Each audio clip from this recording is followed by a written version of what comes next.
Kami mengasihi Engkau Tuhan, Engkau yang termanis buat hidup kami.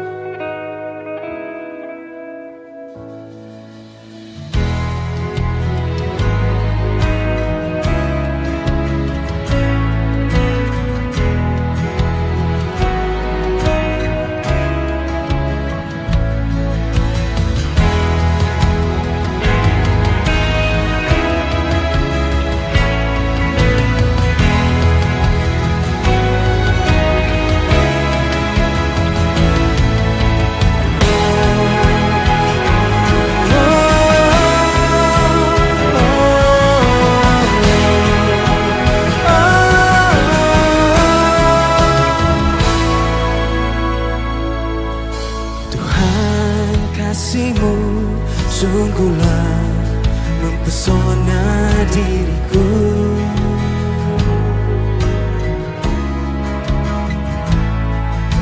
Tuhan, kuasa-Mu sungguhlah menggetarkan hatiku.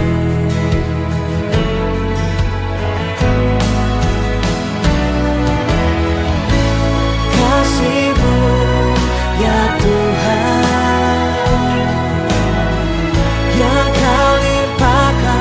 bagiku lebih dari yang ku perlu. Kau sediakan bagiku. Ku sembah Kau Tuhan sepanjang umur hidupku. Sepanjang umur hidupku.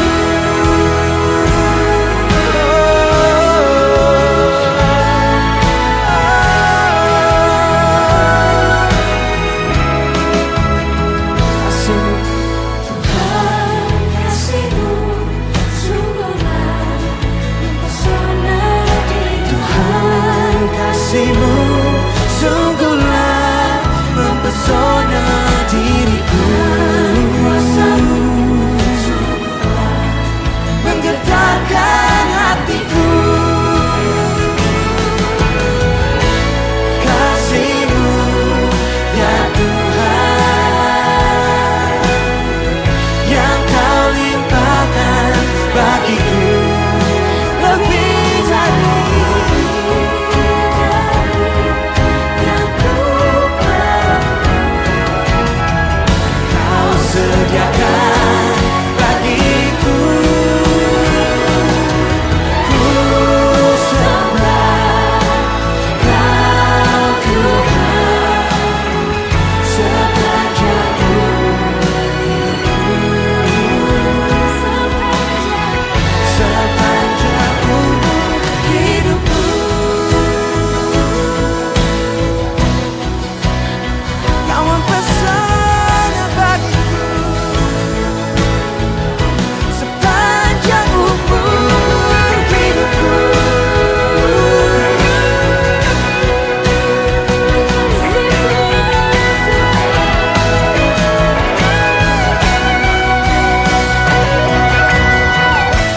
Kasih-Mu ya Tuhan, yang Kau limpahkan bagiku lebih dari yang ku perlu. Kau sediakan bagiku. Ku sembah Kau Tuhan sepanjang umur hidupku. Sepanjang umur hidupku.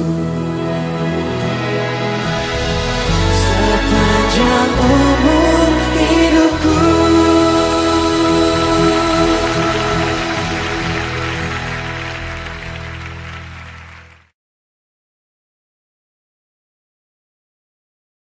Shalom, selamat pagi. Oleh anugerah Tuhan, pagi hari ini kita boleh kembali bersama-sama berhimpun walaupun ada jarak di antara saya dengan jemaat yang kekasih. Saya percaya anugerah Tuhan yang kita boleh tetap dipelihara, tetap dijaga, tetap diberi kekuatan. Dan pagi hari ini sebelum saya berkhotbah, mari kita datang kepada Tuhan di dalam doa terlebih dahulu.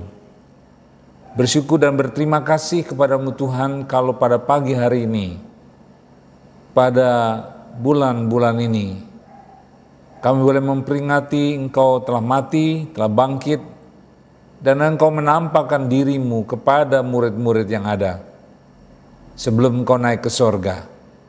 Saya bersyukur dan terima kasih Tuhan yang kami kenal di dalam nama Tuhan Yesus, Allah yang luar biasa, yang telah bangkit dari kematian dan membuktikan kebesaran kebangkitan-Mu kepada murid-murid-Mu.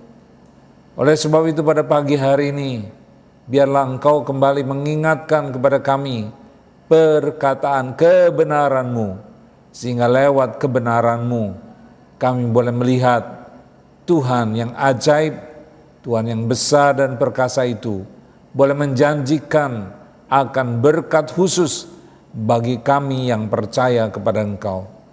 Berkatalah bagi kami sudah melihat bahwa Engkau telah mengalahkan musuh terakhir, yaitu maut, dengan kebangkitan daripada Engkau, dengan kuasa-Mu.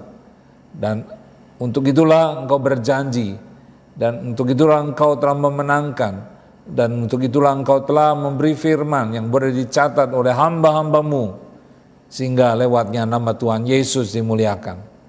Bersabdalah bagi kami pada pagi hari ini. Di dalam nama Tuhan Yesus Allah kami yang hidup, hamba-Mu telah berdoa. Haleluya. Amin. Kami percaya Bapak, Ibu, dan saudara sekalian, kita yang percaya kepada Tuhan, pada minggu-minggu ini juga kita boleh diingatkan akan karya Tuhan Yesus, kematiannya di atas kayu salib bagi pengampunan dosa. Dia dikuburkan, dia mengalahkan maut, dengan bukti dia telah bangkit dari kubur dan menyatakan dirinya kepada murid-muridnya. Hanya satu yang menunjukkan kebesaran Tuhan, yaitu kebangkitannya dengan tubuh kemuliaannya, yang boleh dia tampakkan dirinya pada murid-murid yang ada. Oleh sebab itu pada pagi hari ini saya akan bawa firman Tuhan tentang keyakinan akan kebangkitan. Untuk itu mari kita baca Bapak, Ibu, dan saudara sekalian dalam 1 Korintus 15 ayat 22 dan 23. Karena sama seperti semua orang mati dalam persekutuan dengan Adam, demikian pula semua orang akan dihidupkan kembali dalam persekutuan dengan Kristus. Tetapi tiap-tiap orang menurut urutannya. Kristus sebagai buah sulung, sesudah itu mereka yang menjadi miliknya pada waktu kedatangannya. Saudara-saudara sekalian, kita boleh melihat dari sepanjang zaman, termasuk pada masa saudara dan saya, yang disebut dengan keturunan Adam, tidak ada di antara kita yang tidak akan mati. Waktu kehidupan yang kita peroleh ada awal dan ada akhirnya.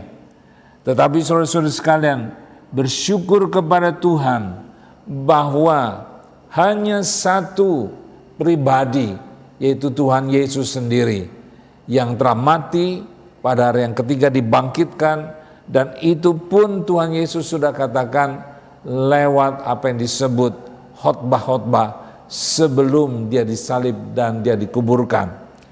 Oleh sebab itu kita bersyukur kepada Tuhan kalau Tuhan boleh membuktikan dia telah mengalahkan apa yang disebut maut. Musuh yang paling akhir daripada manusia, maut. Dan tidak ada seorang di dalam dunia ini yang bisa mengalahkan maut. Semua tunduk, semua takluk, semua dikuasai oleh maut. Dan oleh sebab itu sampai sekarang tidak ada seorang yang telah bangkit dengan tubuh kemuliaan. Kecuali saudara-saudara kekasih, Lazarus bangkit dengan tubuh biasa dan dia akan mati lagi. Dan oleh sebab itu anugerah Tuhan yang sangat besar yang kita boleh terima kalau saudara dan saya boleh mengerti apa karya Tuhan Yesus yang Tuhan sudah kerjakan bagi umatnya. Yang pertama, saudara-saudara kekasih, saudara dan saya sedang menanti kedatangan Tuhan yang kedua kali. Sebagaimana Tuhan Yesus ucapkan ketika dia naik ke surga, disaksikan oleh hampir 500 murid-murid.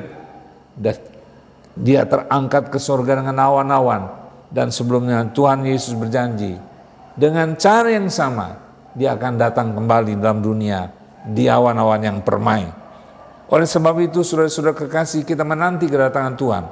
Tapi sebagai orang-orang yang percaya kepada Tuhan Yesus, saudara dan saya diberi anugerah, diberi kebaikan Tuhan untuk saudara-saudara boleh mengalami apa yang disebut janji-janji Allah itu sendiri. Saudara-saudara, buat orang percaya, kematian itu bukan akhir daripada hidup ini.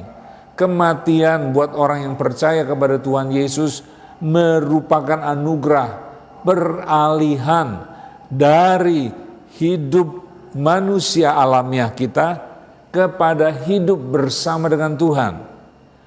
Oleh sebab itu keselamatan itu anugerah yang saudara akan terima daripada Tuhan karena saudara percaya kepada Tuhan Yesus. Sedangkan kehidupan percaya kepada Tuhan Yesus, saudara harus berani bayar harganya atas keselamatan yang cuma-cuma yang saudara terima daripada Tuhan Yesus. Oleh sebab itu saudara-saudara kekasih, dalam contoh bahwa ketika Tuhan Yesus di atas kayu salib, maka penjahat di sebelah kiri berkata-kata, kalau betul engkau juru selamat, kenapa engkau tidak bisa menyelamatkan dirimu dari atas kayu salib ini? Kalau engkau betul Tuhan, engkau dapat perintahkan apa yang engkau mau. Tapi Tuhan Yesus tetap berdiam. Tetapi di sebelah kanan Tuhan Yesus, penjahat itu berkata, Tuhan, ingatlah akan aku. Karena memang tidak akan lama lagi dia akan mati. Dan Tuhan Yesus berkata, hari ini kepada penjahat yang di sebelah kanan, aku berkata kepadamu, sesungguhnya hari ini juga engkau akan bersama-sama dengan aku di Firdaus. Berarti saudara-saudara sekalian, penjahat itu hanya percaya karena firman Tuhan berkata, jika dengan hati orang percaya akan dibenarkan, dan dengan mulut orang yang mengaku akan diselamatkan. Oleh anugerah Tuhan, maka penjahat di sebelah kanan Tuhan Yesus, dia diselamatkan.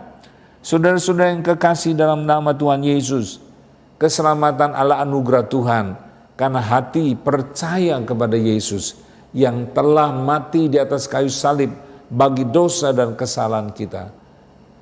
Dan dia dikuburkan dan dia bangkit dan dia tengah mengalahkan apa yang disebut maut, musuh akhir daripada manusia yang sampai sekarang ini, dari mulai Tuhan Yesus dan sebelum Tuhan Yesus, tidak ada seorang yang dibangkitkan dengan tubuh kemuliaan.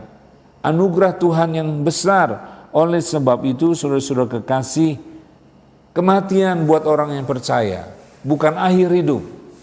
Kematian buat orang percaya adalah jembatan bagi kita sekalian. Jembatan apa? Jembatan untuk bertemu dengan Tuhan Yesus. Karena dalam 1 Tesalonika 4 ayat 14b dikatakan, kita dikumpulkan. Saudara dan saya kalau sebelum Tuhan Yesus datang kedua kali di awan-awan, kalau kita mengakhiri hidup, maka kematian buat orang percaya adalah cuma peralihan dari dunia ini, dunia yang fana ini, kepada sekali lagi hidup yang kekal. Dan kita dikumpulkan Tuhan di Firdaus. Saudara-saudara yang saya kasihi dalam nama Tuhan Yesus, begitu pula dalam Alkitab katakan, ada seorang kaya, ada seorang miskin yang disebut Lazarus, peminta-minta, maka dia mati. Ketika dia mati, maka dikatakan dalam firman Tuhan, Lazarus dibawa oleh malaikat-malaikat kepada pangkuan Abraham. Anugerah bagi saudara dan saya. Saudara tidak beli keselamatan oleh karena karyanya kita masing-masing. Oleh sebab itu Rasul Paulus katakan dalam Efesus 2 ayat 10, saudara diselamatkan oleh anugerah, bukan hasil usaha kita. Anugerah karena kita percaya kepada Tuhan Yesus, kepada kematian bagi pengampunan dosa saudara, dan saudara dibangkitkan. Anugerah Tuhan dengan kuasa Tuhan, saudara akan dibangkitkan. Kalau Tuhan Yesus belum datang, saudara dikumpulkan dulu di Firdaus.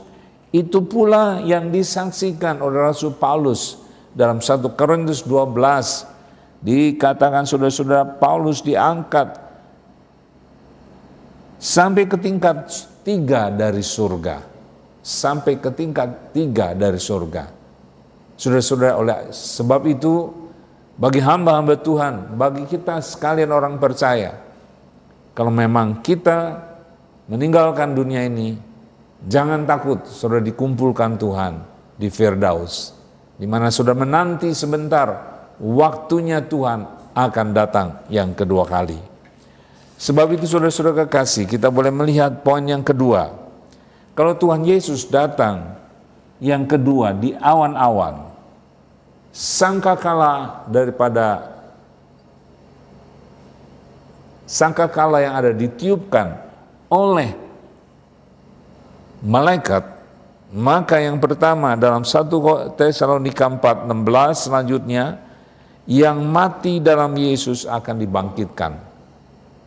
Jadi mereka yang dikumpulkan Tuhan di Firdaus akan mengalami kebangkitan tubuh, yaitu tubuh kebangkitan, bukan tubuh fana. Dan tubuh kebangkitan ini saudara-saudara dilukiskan oleh Rasul Paulus adalah tubuh yang diobahkan pada waktu Tuhan Yesus datang yang kedua kali. Karena Tuhan Yesus adalah buah sulung. Apa yang kita sudah baca tadi, Yesus adalah buah sulung. Menurut uratan Kristus sebagai buah sulung, sesudah itu mereka yang menjadi miliknya, yaitu saudara dan saya, baik yang ada di Firdaus, baik yang ada di atas muka bumi. Kalau Tuhan Yesus datang, saudara akan diubahkan.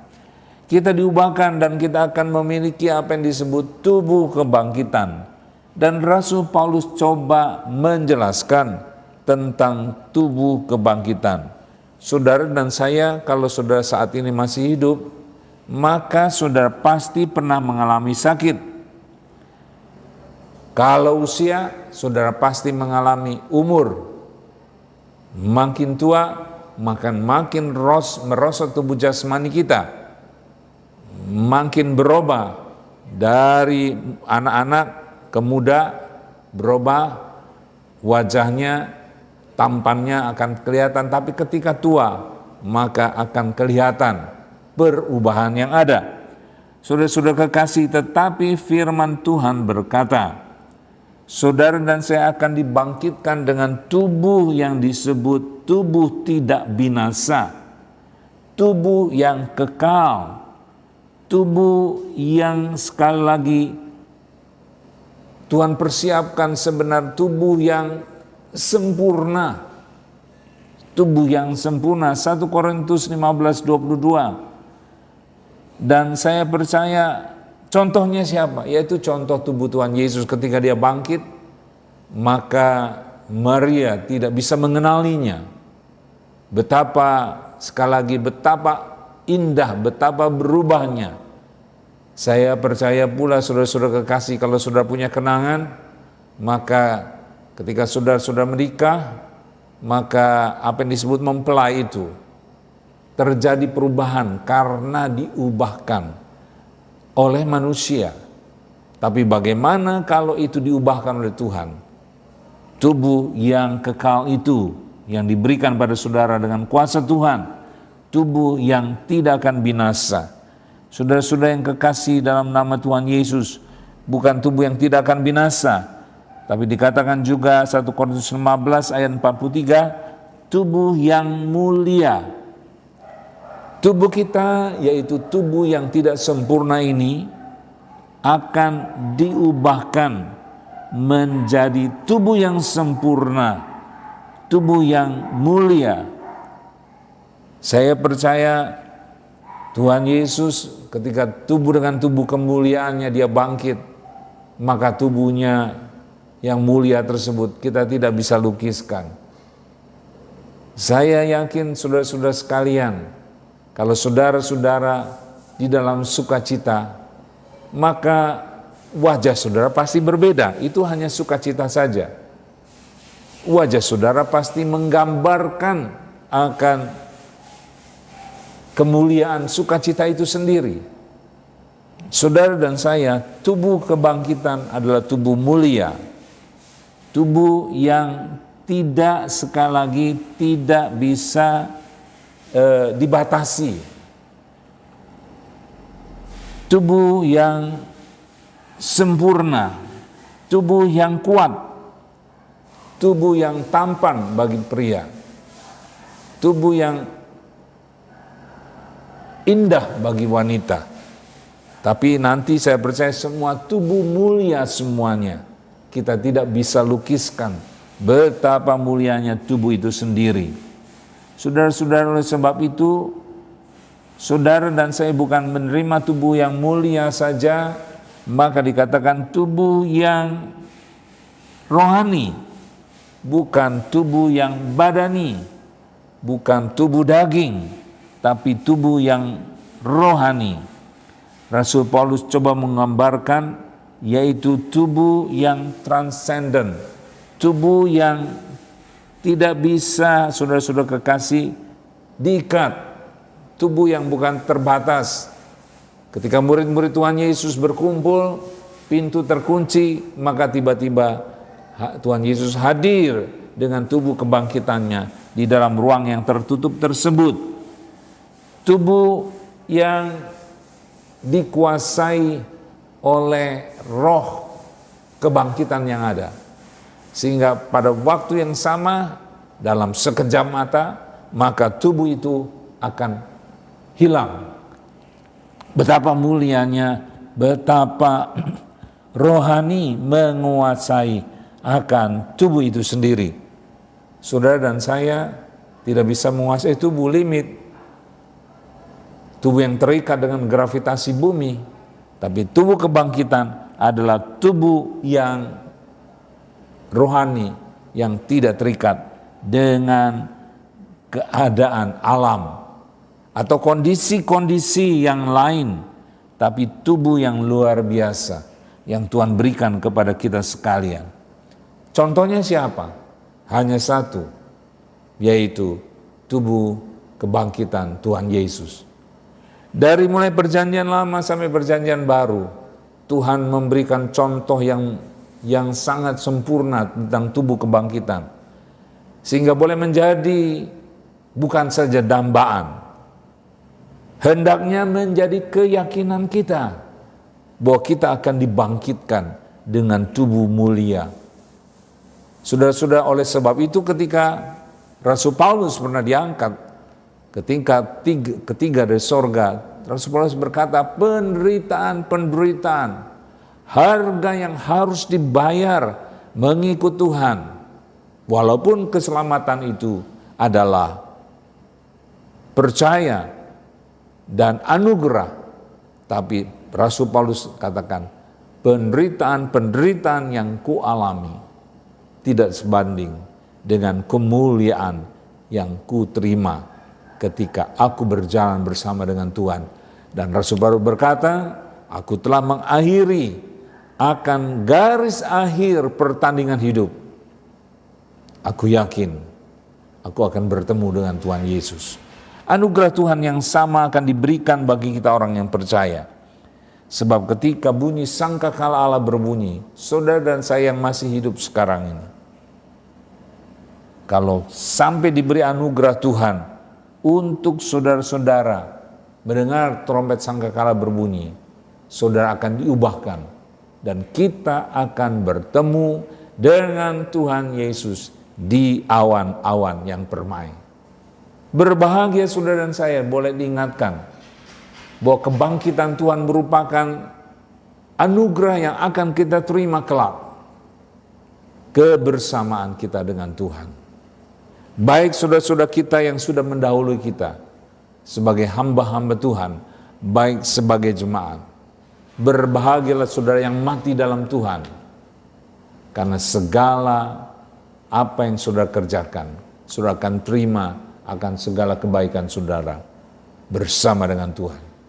Kiranya pagi hari ini, jemaat Jalan Mutiara, jemaat di Wahana maupun di Kalibaru, berbahagia saudara-saudara, punya Tuhan yang telah mengalahkan maut dan yang menjanjikan bahwa kematian buat orang percaya itu adalah hanya pindah, yaitu dari alam fana kepada alam yang baka.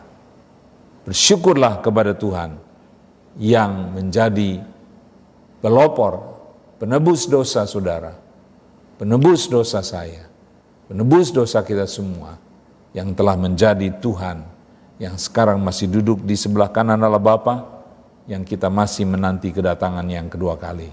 Mari kita berdoa.